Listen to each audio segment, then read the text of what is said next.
हम बीच में न लावा कब हमारा कुछ ना है, ये लेन देन वाली वक्त ही होती है।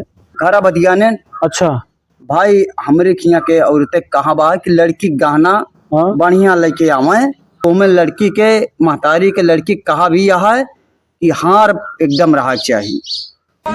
हार भैया लावे पड़े। अच्छा अच्छा हाँ, हार बहुत जरूरी है।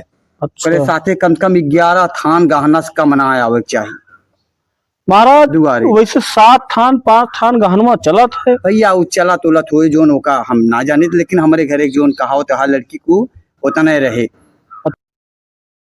अरे महाराज, आप का दिन हैं? एक कि भैया हम स्प्लेंडर गाड़ी। अरे जजमान स्प्लेंडर। हाँ हाँ वो है, और 51,000 रुपया नगद।